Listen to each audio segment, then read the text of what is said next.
O Senhor esteja convosco. Ele está no meio de nós. Proclamação do Evangelho de Jesus Cristo segundo Mateus. Glória a vós, Senhor. Naquele tempo, quando Jesus e os seus discípulos estavam reunidos na Galileia, ele lhes disse: O Filho do Homem vai ser entregue nas mãos dos homens. Eles o matarão, mas no terceiro dia ele ressuscitará. E os discípulos ficaram muito tristes. Quando chegaram a Cafarnaum, os cobradores de impostos do templo aproximaram-se de Pedro e perguntaram: O vosso mestre não paga o imposto do templo? Pedro respondeu: Sim, paga. Ao entrar em casa, Jesus adiantou-se e perguntou: Simão, que te parece? Os reis da terra cobram impostos ou taxas de quem? Dos filhos ou dos estranhos? Pedro respondeu: Dos estranhos. Então Jesus disse: Logo os filhos são livres. Mas para não escandalizar essa gente, vai ao mar, lança um anzol e abre a boca do primeiro peixe que tu pescares. Ali tu encontrarás uma moeda. Pega então a moeda e vai entregá-la a eles, por mim e por ti. Palavra da salvação. Glória a vós, Senhor.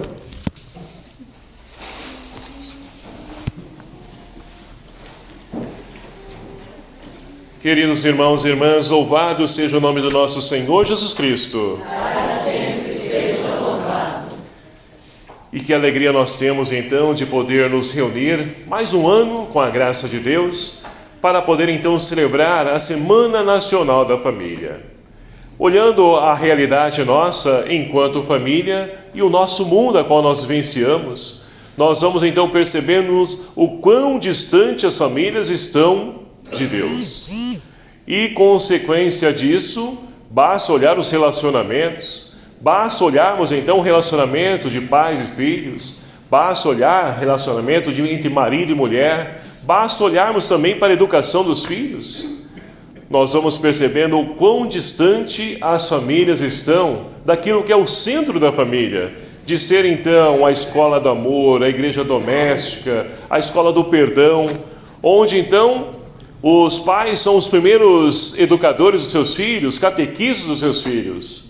Hoje não, hoje o mundo terceiriza. Se achar alguém que evangeliza, ou se encontrar um avô ou uma avó que possa ajudá-los, ótimo. Se não, segue a vida, deixa a vida te levar. É essa realidade que nós vamos então olhando e constatando que as famílias estão vivenciando. E nós, enquanto igreja, não podemos então abrir mão, deixar que as famílias se percam no decorrer da história. Por quê? A família é a primeira célula da sociedade. E já dizia São João Paulo II, se a família, então, ela não vai bem, a sociedade também não vai bem, o mundo também não vai bem. Então, se nós queremos transformar essa realidade, precisamos começar por onde?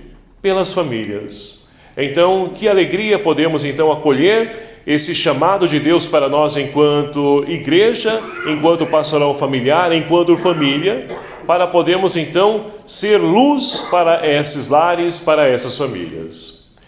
E a liturgia de hoje, ela também nos enriquece e nos ajuda a podermos então olhar para a realidade também a qual nós estamos inseridos. Por quê? Olhando então para a primeira leitura, nós temos então o profeta Ezequiel, esse profeta tido como profeta da esperança, que é um dos primeiros a poder então ser deportado para a Babilônia junto com o povo de Israel. E ali, naquele contexto, longe de Jerusalém, longe do templo e consequentemente longe de Deus, ele então é chamado a poder ser profeta, para poder ser voz de Deus para o mundo, para aquela sociedade, para aquele povo que está perdido e principalmente perdido no que se diz então esperança. E ali então, é ali que ele é chamado. Mas tudo isso, a qual nós então acabamos de ouvir na primeira leitura, mostra para nós que Deus, ele então não está preso a um lugar. Porque na mentalidade judaica, Deus só estava presente no templo. E o profeta hoje quer mostrar para nós que isso não é uma verdade. Deus está presente onde o seu povo aí está. E assim então, Ezequiel pôde contemplar a glória de Deus. Descrita então, nessas palavras que muitas vezes não vêm ao nosso entendimento, mas por quê? É para mostrar que a manifestação de Deus é uma teofania. Deus se manifesta diante do profeta para que ele possa contemplar a sua glória, que está presente, diante daqueles que estão de coração aberto e podem então ali presenciar essa visão. E é por isso que então, no finalzinho dessa primeira leitura, Ezequiel então cai por terra, porque diante da grandeza de Deus, não resta para nós nada senão cairmos, nos prostrar diante da grandeza, diante da glória desse Deus. Então, queridos amados irmãos, olhando então para essa primeira leitura de hoje, nós podemos então olhar para as nossas famílias e perceber que também muitas famílias pensam que Deus então abandonou, se esqueceu delas, que deixou elas, que Deus não existe, que Deus isso e Deus aquilo. Então, essa leitura mostra para nós que isso não é uma verdade. Deus está presente onde então nós clamamos, onde nós abrimos e damos espaço para Ele entrar. Como diz o Evangelho de São Mateus, nem todo aquele que diz Senhor, Senhor entrará no reino dos céus, mas aquele que põe em prática a palavra de Deus, aquele que então coloca Deus como centro da sua casa, da sua família, que faz de Deus a rocha da sua casa. Deus aí está. Aí vem tempestade, ventania, tsunamis, enfim, seja qual for a situação de dificuldade, a casa permanece de pé. Agora, se nós não construímos a nossa casa sobre a rocha, a primeira vento que vier e soprar, como a história dos 3 porquinhos, uma palha, qualquer uma vai derrubar essa casa, porque não está alicerçada em Deus. E quando uma família, uma casa não está alicerçada em Deus, basta olhar para a realidade, as consequências de tudo isso. Então, Deus está presente sim, a glória de Deus se manifesta sim, mas é preciso de fato clamar e permitir que Deus haja na sua vida e principalmente na sua família. E aí nós podemos então fazer a experiência que o salmista de hoje também nos convida a fazermos. Da vossa glória estão cheios o céu e a terra. A glória de Deus está presente, mas muitas vezes olhando com os olhos físicos nós não enxergamos isso. Só enxergamos dor, sofrimento, dificuldades, tudo isso nós enxergamos, mas não enxergamos o agir de Deus. Então é preciso de fato abrir os nossos olhos com a lente da fé para enxergarmos então o agir, o mover de Deus presente na história, presente também na nossa vida e presente em nossas famílias. E o evangelho de hoje nós temos então 2 situações aqui apresentadas. A primeira dela, então, Jesus, ele diz para os discípulos aquilo que vai acontecer com ele. Ou seja, o Filho de Deus vai então sofrer, vai morrer crucificado. E aí os discípulos, olha só a atitude dos discípulos, eles ficaram muito tristes. E é claro que a tristeza aqui, a gente pode então assim enxergar dessa maneira, não é pelo fato que Jesus vai morrer e vai abandonar eles, mas pelo fato que eles abandonaram a sua casa, a sua família para seguir Jesus, e Jesus diz vai morrer crucificado. A quem nós estamos seguindo então? E é por isso que ficaram tristes. Será que eu vou ter que voltar novamente na minha vida? Eu pensei que tinha encontrado o sentido da minha vida e agora encontrei um crucificado.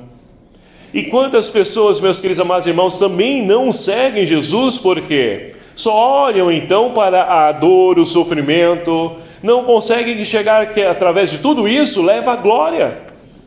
Muitas vezes também nós, enquanto família, não conseguimos enxergar que aquele momento de dor, de sofrimento, de perseguição, de calúnia, de fofoca, de enfermidade, tudo aquilo não é o fim último nosso. O fim último nosso é a ressurreição, é a vida nova, mas para isso é preciso confiar, acreditar. Então, os discípulos não entenderam isso e muitas famílias de hoje também não entendem isso. Mas olha só, Jesus então nessa primeira parte do Evangelho, ele anuncia a sua paixão, morte e ressurreição, ou seja, anuncia o amor levado à última consequência. E em seguida vem então o outro lado da moeda, se assim podemos dizer, porque vem as autoridades, que estão ali no templo, e olha só o que eles vão perguntar para Pedro. Pedro, com certeza na cabeça, preocupado, porque Jesus falou que vai morrer crucificado, e perguntam para ele: o seu mestre não paga o imposto no templo? Com certeza Pedro devia ter dado uma resposta daquela, para eles. Mas a palavra de Deus nos diz o seguinte: sim, ele paga. Ele paga. E Jesus então, ele toma a frente mais uma vez e vai buscar então entender, ou melhor dizendo, levar Pedro a entender, que ele pergunta então: olha só, Pedro, me diz o seguinte: os reis da terra cobram impostos ou taxas de quem? Dos filhos dos estranhos? E Pedro respondeu: certo, dos estranhos. Então Jesus disse: olha, logo os filhos então são livres. E Jesus veio para poder libertar. Jesus então nos tornou livres, porque ele venceu a morte, que era aquela então, o adversário que nos detinha, que nos impedia de poder então celebrar essa vida eterna. Então, eles são livres, mas para poder então não causar confusão, porque Jesus é um Deus da paz, faz o seguinte: vai lá, pesca, com certeza Pedro devia ter ficado muito feliz, vai voltar novamente a pescar, e pega o peixe, o primeiro peixe que você pegar, abre a boca dele, e você vai encontrar uma moeda, e essa moeda então você entrega para pagar, por mim e por ti. Então, meus queridos amados irmãos, esse evangelho de hoje narra para nós então que Jesus, ele sendo Deus, ele veio se entregar por amor a cada um de nós. Mas olha só a preocupação a qual o mundo ele se detém: em coisas materiais. Em coisas materiais, olha, ele paga, não paga, ele tem, não tem. E quantas casas, quantas famílias de hoje também vivem dessa maneira, não conseguem enxergar aquilo que é o objetivo nosso enquanto família, de podermos então ser escola do amor, igreja doméstica, o lugar onde então nossos filhos aprendem a conviver, a viver enquanto seres humanos.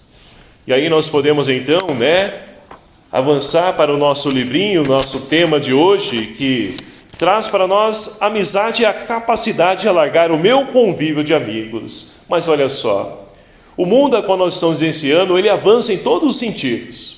Ciência, medicina, tecnologia, então, vai adiante, Mas o ser humano, enquanto ser humano, ele está se afastando cada vez mais da sua essência.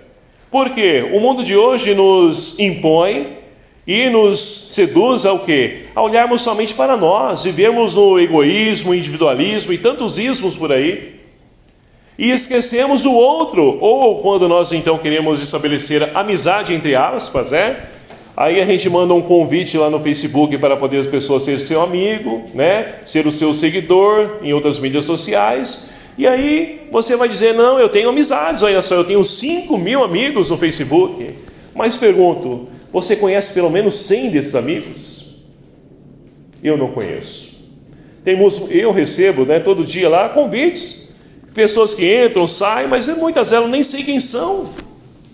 Então percebe que a gente vai vivendo no mundo que ele não quer nos deixar então nos abrir para poder estabelecer relacionamento com as pessoas. Ou seja, se preocupa somente com você, contigo.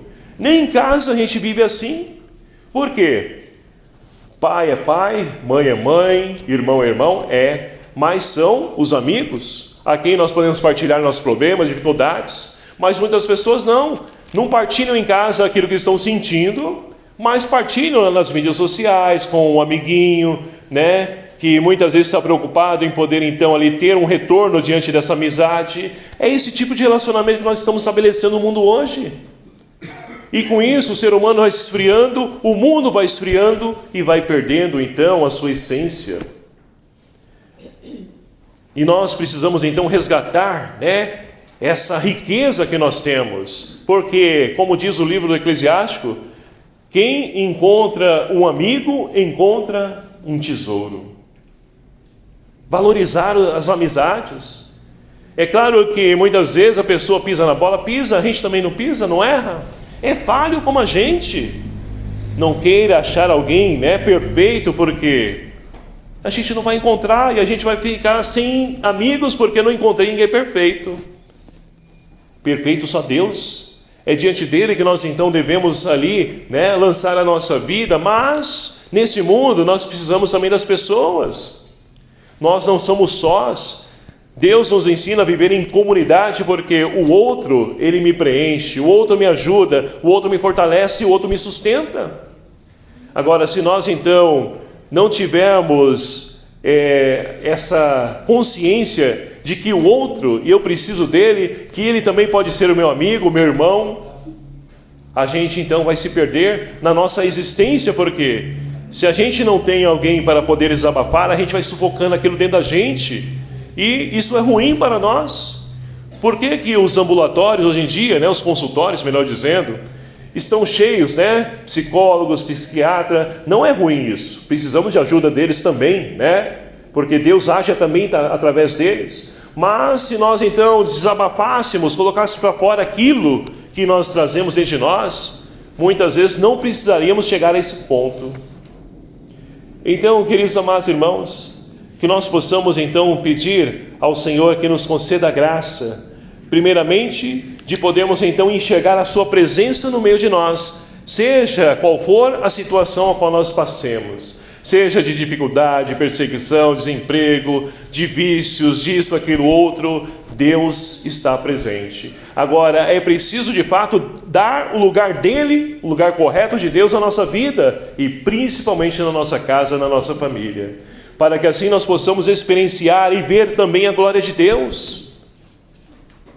Porque, como diz o salmista, os céus, a terra estão cheios da glória de Deus. Agora é preciso saber enxergar. E para poder saber enxergar, nós precisamos então, alimentar a nossa fé.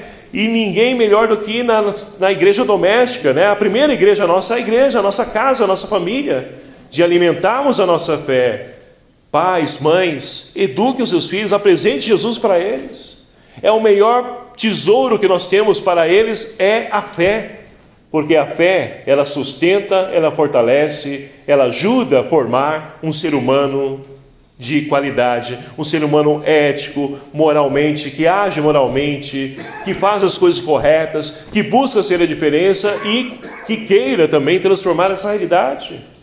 Não se conforme com esse mundo, mas pelo contrário, se entregue para transformar esse mundo. Mas para isso é preciso vencer esse grande adversário, do mundo de hoje, mundo capitalista, que só quer nos apresentar as questões financeiras, coisas materiais. Não, isso precisamos sim, precisamos também, mas o que deve ocupar o centro da nossa vida não é isso, é Deus, Ele em primeiro lugar.